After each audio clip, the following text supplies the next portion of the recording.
Proche-Orient, des missiles, des blindés, des morts. Les ouvriers de l'IP votent non au plan Giraud. Pierre Messmer au Breton, la mer est votre meilleure chance. Regardez bien, pour la première fois, voici ces missiles qui ont changé la guerre. Premier missile sol-air syrien. Il traque un chasseur fantôme israélien. L'avion s'échappe.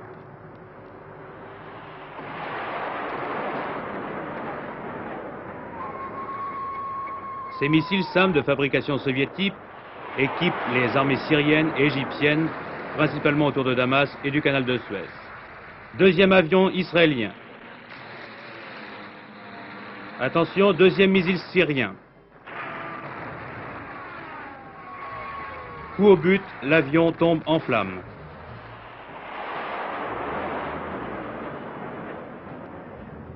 Troisième avion israélien. Traînée blanche des missiles. Nouveau coup au but, l'avion est abattu.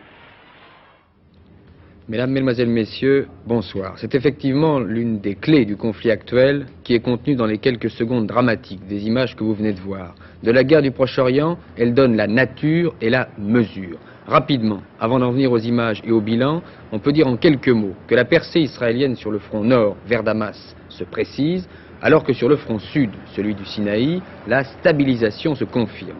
En bref, pour l'instant, guerre de mouvement au nord, mais guerre de position au sud. Avant tout, guerre de matériel, ce qui n'exclut pas les morts d'hommes, elles sont nombreuses, nous allons le voir. Le point d'abord sur le terrain, en commençant par le front nord, celui du Golan, qui est resté le plus actif. Ce soir, la bataille de blindés, d'aviation et d'artillerie se poursuit entre Israéliens et Syriens sur la route qui mène à Damas, la capitale syrienne. Aux dernières nouvelles, les Israéliens progresseraient encore vers Damas, mais en créant plusieurs fronts de pénétration. Déjà ce midi, le général israélien Herzog annonçait que ses forces avaient en certains points pénétré de 20 km en territoire syrien. Le Golan était en grande partie investi, Damas n'était plus qu'à 35 ou 40 km.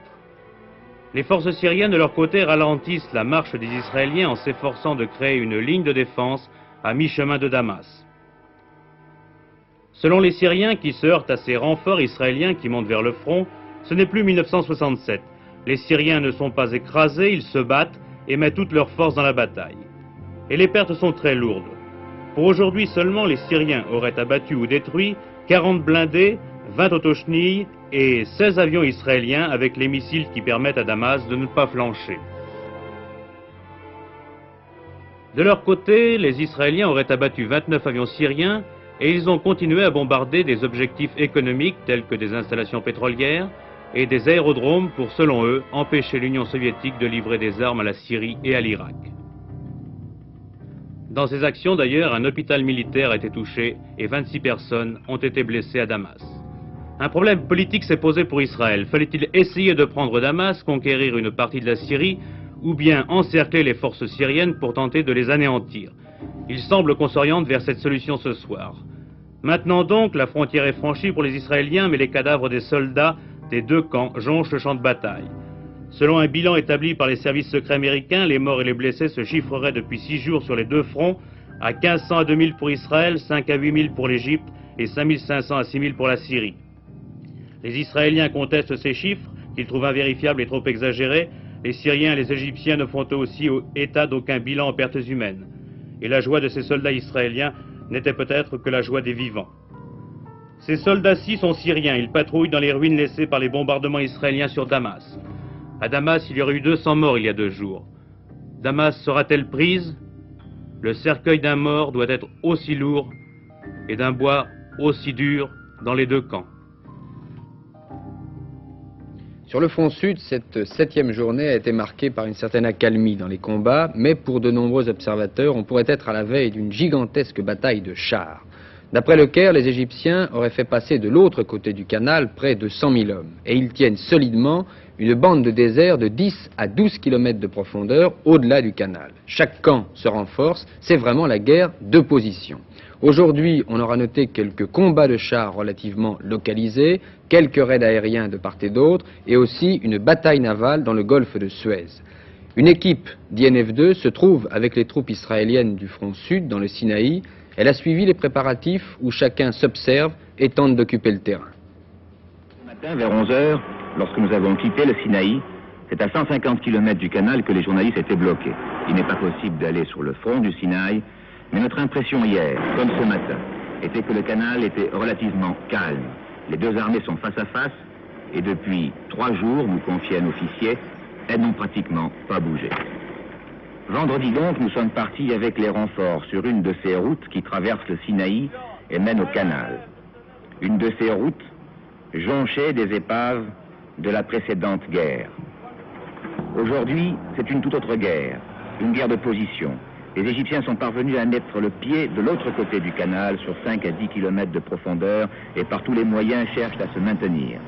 Depuis 3 jours, de part et d'autre, on fait venir du matériel, des hommes, des chars, des munitions.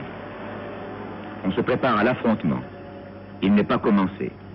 Des arrières montent ces chars, ces munitions, ces hommes. Au milieu de ces convois des voitures civiles, on monte au front avec sa propre voiture pour pouvoir à l'occasion retourner vite embrasser sa famille. Dans tout Israël, les soldats font du stop, la mitraillette à l'épaule.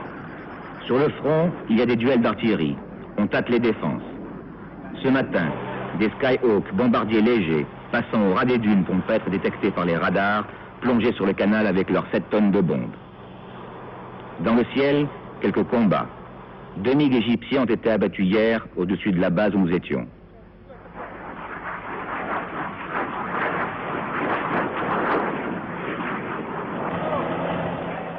Sur les routes, on dégage les chars ensablés.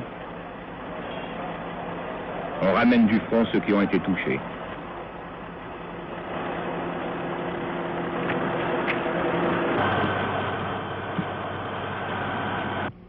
Ici, nous sommes tout près du front, en plein Sinaï, non loin d'Alcantara. Mais à partir d'ici, on ne passe plus. Les Israéliens ne le veulent pas. Nous sommes sur les bases arrière. Les Égyptiens sont venus jusqu'ici, là, sur cette base, pas loin. Pas loin. Quand Avant-hier, ils sont arrivés comment? en commando. Par héliporté? Oui, en hélicoptère. La nuit, des parachutistes? Je ne sais pas si c'est des parachutistes, mais d'après eux, c'est des commandos. Ils étaient Ils ont nombreux? été tués. Comment? Comment? Ils ont été tués par nos forces, c'est tout. Ils avaient été détectés? Vous pensez être bientôt sur le canal? On l'espère plutôt. Et plus loin que le canal? Je sais pas. On n'en sait rien. Précisément, nous avons passé la nuit dans un kibboutz non loin du canal. Des garçons et des filles d'une vingtaine d'années y vivent de la pêche. Ils exportent leurs poissons en Italie. Les enfants ont été évacués. Ce kibboutz est une vraie forteresse. Des remparts de sable, des bunkers. À 9 h du soir, hier, alerte. 3 hélicoptères égyptiens auraient déposé des commandos non loin. Les jeunes filles gagnent les bunkers. Les hommes en civil prennent leurs armes et vont patrouiller. Personne ne verra les commandos. Mais c'est vrai, la veille, 3 d'entre eux avaient été tués. De vraies missions suicides. Ainsi, les Égyptiens entretiennent un climat d'insécurité sur les bases arrières israéliennes. C'est peut-être une des raisons pour laquelle aujourd'hui les journalistes ne pouvaient plus passer. Dans ce kibboutz, situé en territoire occupé, on m'a dit: ce que je prends, je ne le rends pas, mais je veux la paix avec les Arabes. Au matin, dans le Sinaï, c'est le réveil des soldats. La nuit a été calme. Mais ceux-ci, tout à l'heure, vont partir pour le canal.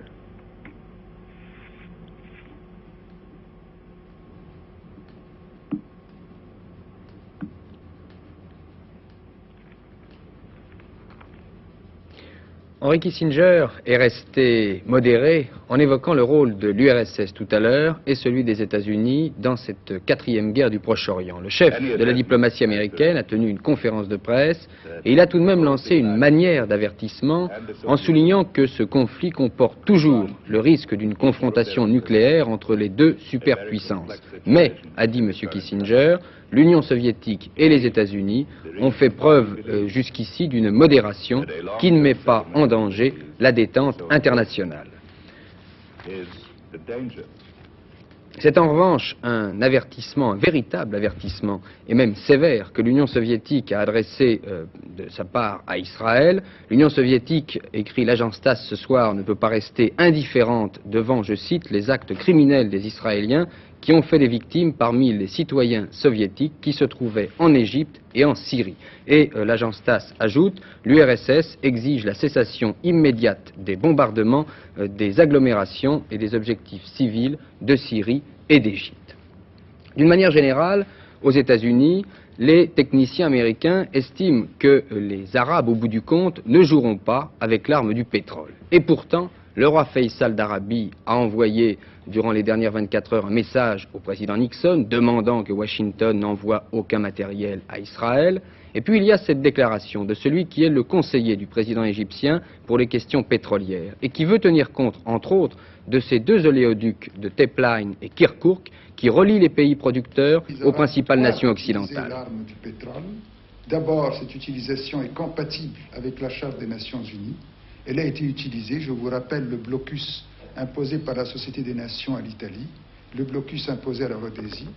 En second lieu, c'est une arme qui doit être utilisée comme toutes les autres armes, les armes diplomatiques ou les armes militaires. Évidemment, ceci dit, il faut que cette arme soit utilisée avec discrimination, qu'elle ne soit utilisée que contre les États qui sont étroitement associés avec Israël, alors que les États qui sont neutres, pour prendre l'exemple de votre pays, il faut s'arranger à ce qu'ils ne compatissent pas de l'utilisation de cette arme. Ce sera difficile, mais je ne pense pas que c'est impossible de trouver les méthodes pour faire parvenir le pétrole aux pays qui ont une attitude neutre et ne pas le faire parvenir aux pays qui appuient l'agression israélienne.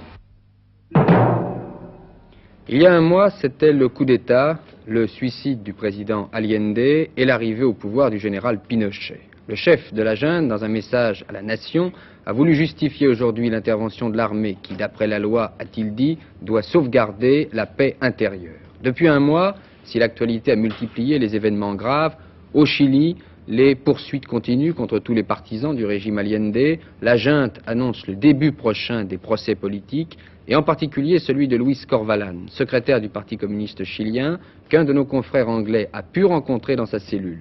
La junte militaire voulant montrer par là que pour lui au moins, les droits à la justice sont respectés.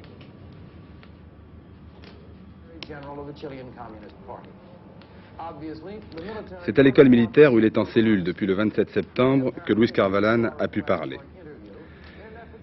Corvalán dit « À peine arrêté, j'ai été placé pendant 8 jours dans une pièce où je ne pouvais pas marcher. Aujourd'hui, je suis dans une cellule normale, mais je ne peux ni lire, ni recevoir de visite. Les événements qui se déroulent au Chili auront de toute façon une répercussion défavorable sur le développement du pays. J'aime la liberté, mais je n'ai pas peur de la prison. J'ai la conscience tranquille, je n'ai pas peur de la mort. Et si je suis jugé pour haute trahison, je ne pense pas qu'ils me condamneront, car je ne crois pas à une telle injustice. » Un mois et un jour après la disparition de Salvador Allende, les informations sur le Chili restent toujours aussi incertaines, surtout en ce qui concerne le sort des personnes pourchassées par la junte. Et la vie quotidienne à Santiago semble aussi pesante aujourd'hui qu'elle l'était il y a une semaine. Le couvre-feu est toujours fixé de 22h à 6h du matin, 5000 personnes sont encore enfermées au stade national, les tribunaux militaires, grâce à l'état de siège, prononcent des peines de mort et les ambassades abritent de nombreux Chiliens et étrangers recherchés par la junte. Hier, le général Pinochet a célébré le premier mois de son régime. Il a parlé pendant 40 minutes devant 1500 personnes. À noter que parmi elles ne figurait aucun responsable des partis politiques. À ce propos, Eduardo Frei, un des leaders de la démocratie chrétienne, vient d'apporter officiellement son appui à la junte en disant « La junte a sauvé le Chili ». Il est bien évident que cette prise de position va accroître le malaise qui bouleverse la démocratie chrétienne dans le monde entier. D'autre part, enfin, au moment, hier, où les représentants du Chili et de Cuba en venaient pratiquement aux mains à la tribune de l'ONU, à Pékin, le gouvernement chinois faisait savoir à l'ancien ambassadeur d'Allende qu'il ne le reconnaissait plus comme ambassadeur du Chili. La Chine vient donc de reconnaître la junte des généraux. Officiellement, cette fois, Juan Perón est entré en fonction comme président de l'Argentine. Il l'était dans les faits depuis quelque temps. C'est la 3e fois que le général Perón, ici en compagnie de son épouse, vice-présidente, c'est la 3e fois qu'il se retrouve ainsi à la tête de son pays.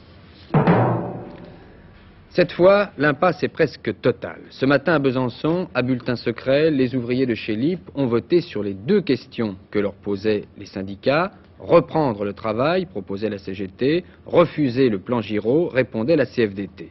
Si la petite usine des machines-outils a voté ce soir pour la reprise, à Besançon, ce matin, par une majorité très importante, les ouvriers ont choisi, au contraire, de poursuivre leur mouvement.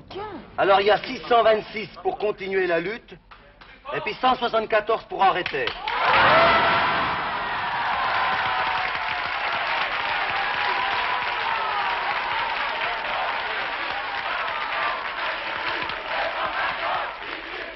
Voulez-vous arrêter la lutte et accepter le plan Giraud ou continuer la lutte et reprendre la négociation? Les 2 questions étaient simples, elles écartaient toute possibilité de compromis. La CGT, qui était contre, avait finalement laissé faire la CFDT et le comité d'action. La manière dont les questions étaient posées ne laissait alors que peu de doute sur le résultat du vote. Le personnel de LIP a donc tranché. Il continue, il veut toujours négocier, mais il est prêt à aller jusqu'au bout. La tendance dure qui malmène la CGT l'a donc finalement emporté. 6 mois de lutte collective en marge de la légalité ont sûrement pesé lourd dans le scrutin d'aujourd'hui.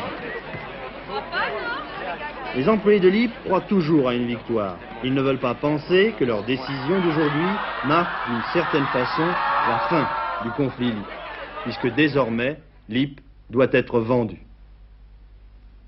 Je vais commencer les mesures d'exécution, étant bien entendu qu'elles ne peuvent pas se faire du jour au lendemain. Il faut un délai d'au moins 3 mois pour parvenir à la vente. Vous avez tout de même cette date du 13 octobre. La date du 13 octobre était la date limite avant laquelle je devais engager les mesures d'exécution. Vous l'avez fait? Bien sûr. Qu'est-ce qui risque de se passer maintenant? Rien. Rien Il risque d'immédiat de se passer la vente de l'usine LIP, de Palande, d'Ornans, si une solution n'intervient pas avant cette vente. Vous avez déjà trouvé des acquéreurs? Ah non, pas un. Aucun acquéreur. Aucun. L'Assemblée nationale que LIP vivrait en appliquant le plan Giraud ou disparaîtrait. Et je confirme ce jugement car je l'ai dit aussi. Ce n'était pas une menace, c'était une constatation. L'obstination et j'ajoute l'aveuglement d'un certain nombre de dirigeants syndicaux ont porté à LIP un coup mortel ce matin. Vous considérez donc que LIP c'est fini? LIP c'est fini en ce qui me concerne. Mais les syndicats voudraient discuter avec M. Charbonnel ou avec vous-même. Je n'autorise pas M. Charbonnel à discuter avec les syndicats et j'ai dit dans une lettre à M. Segui et à M. Maire que moi-même je n'envisageais pas de discuter avec eux. Est-ce que vous pensez que les 1260 ouvriers de LIP vont néanmoins être réembauchés? Par qui? Par le patronat de Besançon, en tout cas. Je l'espère. Je l'espère pour eux. Pour eux. Parce qu'ils ne méritent pas le malheur dans lequel un certain nombre de dirigeants absolument aveugles ou emportés par la passion politique ne méritent pas le malheur. Nous n'acceptons donc pas aujourd'hui que ni M. Messmer ni la CGT nous disent qu'il faudrait, après 6 mois de grève, accepter des licenciements sans reclassement. Pourtant, aussi bien M. Messmer que M. Segui vous accusent d'être responsable de cette rupture. Pour M. Messmer, actuellement, son attitude est celle de la fermeté. Il ne veut pas discuter chez les cheminots, il ne veut pas discuter chez les fonctionnaires, et il ne veut pas que le conflit LIP se termine par un succès positif et réaliste pour les travailleurs de chez LIP, pour des raisons politiques. Quant à la CGT, eh bien, nous regrettons que parce qu'elle n'a pas une position dynamique dans ce conflit, elle accepte les oukases et finalement les licenciements sans garantie de reclassement. L'une comme l'autre position ne sont pas justes, la seule position c'est celle de la responsabilité dans l'action dont nous pensons avoir fait preuve à la CFDT au cours de ces derniers jours. C'est en Bretagne, où il venait d'apprendre le résultat du vote, que M. Messmer, le Premier ministre, a commenté la situation de chez LIP. Mais tout au long de cette première journée bretonne, le Premier ministre s'est avant tout attaché bien sûr aux problèmes économiques qui se posent à la Bretagne. Tous ces déplacements en hélicoptère, Pierre Messmer aura découvert la Bretagne d'en haut. De Brest à Concarneau, de Concarneau à Rennes, le Premier ministre a entrepris un voyage marathon. qui va le mettre en contact avec les différents aspects de la Bretagne d'aujourd'hui, avec les problèmes de la Bretagne 73, qui n'en est plus à se poser la question de sa survie. Ce matin, l'agriculture dans les Côtes du Nord, M. Messmer a visité le barrage moderne de l'Arguenon, qui règle en particulier les difficultés d'irrigation en eau. Élevage, lait, l'agriculture en général reste l'un des atouts majeurs de l'économie bretonne. C'est la Bretagne traditionnelle, mais l'essentiel aujourd'hui est de moderniser cette agriculture. Le Premier ministre en a eu un exemple à Ploufragan en visitant une station expérimentale d'aviculture. Deuxième étape de la journée, Brest, pointe avancée de la Bretagne qui se prépare à devenir le contrepoint industriel de la région rennaise. Brest a toujours vécu de la mer, a rappelé Pierre Messmer, et c'est de la mer aujourd'hui encore que dépend son avenir. Son port pourtant n'est que le 14e par son trafic parmi les ports français, loin derrière les grands ports comme Le Havre ou Dunkerque. La carte à jouer, c'est la réparation navale. Le Premier ministre a posé la première pierre d'une nouvelle forme de réparation. Brest, dans ce domaine, pourra jouer un rôle international. Les pétroliers géants de toute l'Europe seront ses clients et le gouvernement apportera son appui, c'est ce qu'attendaient les Brestois. Pierre Messmer leur a annoncé.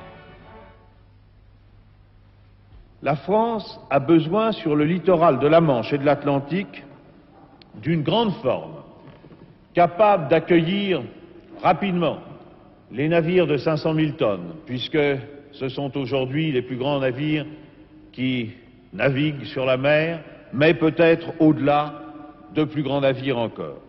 Cette forme, je le dis clairement et nettement, c'est à Brest qu'il faut la réaliser. C'est une œuvre de longue haleine qui portera ses fruits avant la fin de la présente décennie. Elle entraînera l'implantation d'autres activités qui garantiront un haut niveau d'emploi industriel à Brest, et cela pour de nombreuses années. Des manifestations devant l'hôtel de ville de Brest, des slogans hostiles. Les pêcheurs en particulier protestaient contre le projet d'implantation d'une raffinerie de pétrole. Ils craignent pour la pollution. Le gouvernement est prêt à faire aboutir le projet, a affirmé le Premier ministre, mais il renoncera, si les Bretons n'en veulent pas, à eux d'en mesurer les conséquences. Brest n'en reste pas moins un port militaire. Cette vocation est confirmée par l'île Longue, qui abrite les sous-marins nucléaires de la force de frappe. Pierre Messmer y a fait une rapide visite avant de gagner Concarneau, où il est ce soir. Demain, avant de retrouver Rennes, le Premier ministre se penchera sur l'un des dossiers prioritaires pour la Bretagne, le sous-développement de l'intérieur du pays.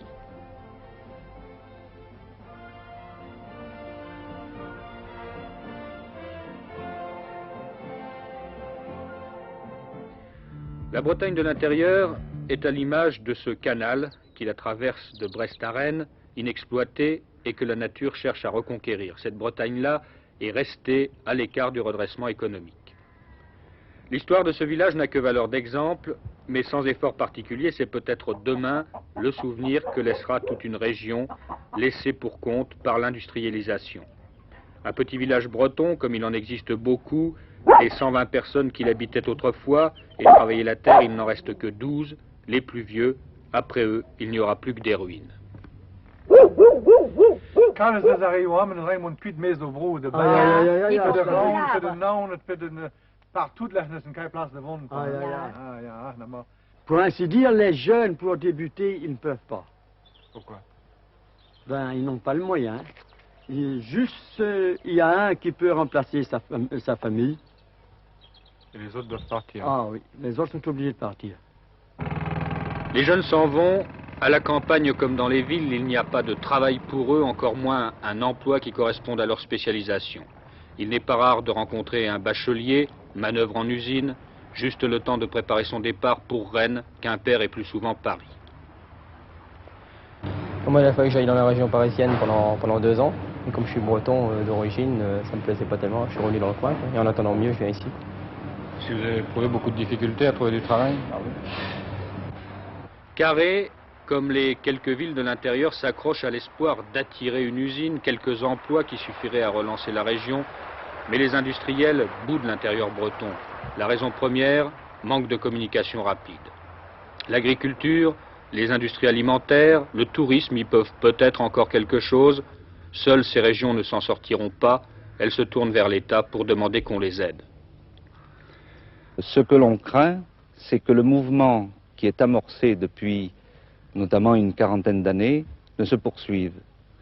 si ce mouvement de baisse de population, de déséquilibre d'emploi se poursuit, on en arrivera peut-être un jour à un déséquilibre complet et qui, lui, sera irréversible. Cette Bretagne-là, celle de l'intérieur, ne veut plus se vider de sa population, dépérir, s'éteindre et peut-être même mourir. La loi Royer, dont l'examen s'est poursuivi aujourd'hui à l'Assemblée, ne sera finalement soumise au vote des députés que la semaine prochaine. Cela calmera sans doute un peu les esprits. Cette nuit, un amendement déposé par le groupe socialiste a été adopté par l'Assemblée, modifiant ainsi l'article 21 du projet de loi concernant la composition des commissions départementales surveillant le développement des grandes surfaces. Et cet article 21, c'était justement celui auquel M. Royer tenait le plus. Il a d'ailleurs demandé une seconde lecture. Cet article prévoit la création de commissions départementales d'urbanisme commercial, des commissions qui ont notamment pour attribution d'accepter l'implantation de magasins à grande surface de plus de 1500 mètres carrés. Dans le projet de loi d'orientation de M. Royer, les petits commerçants et artisans occupaient 50% des sièges de ces commissions. L'autre moitié était composée de représentants de consommateurs et d'élus locaux.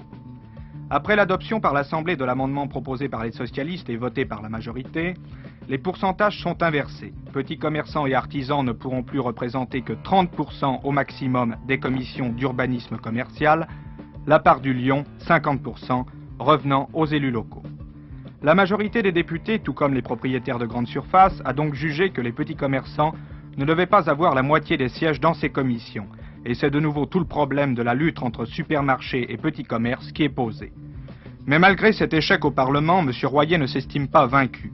Il proposera dans le courant de la semaine prochaine aux députés un amendement à sa propre loi, un amendement qui tiendra compte du coup de semonce de la nuit dernière, mais qui tentera de redonner aux petits commerçants et artisans une place prépondérante dans les commissions d'urbanisme commercial. Avant le débat sur la réforme constitutionnelle, le groupe socialiste annonce qu'il dépose une question préalable, ce qui signifie, selon la loi, que si ce texte était voté par une majorité de députés, cela pourrait signifier le rejet du projet de réduction de 7 à 5 ans du mandat présidentiel.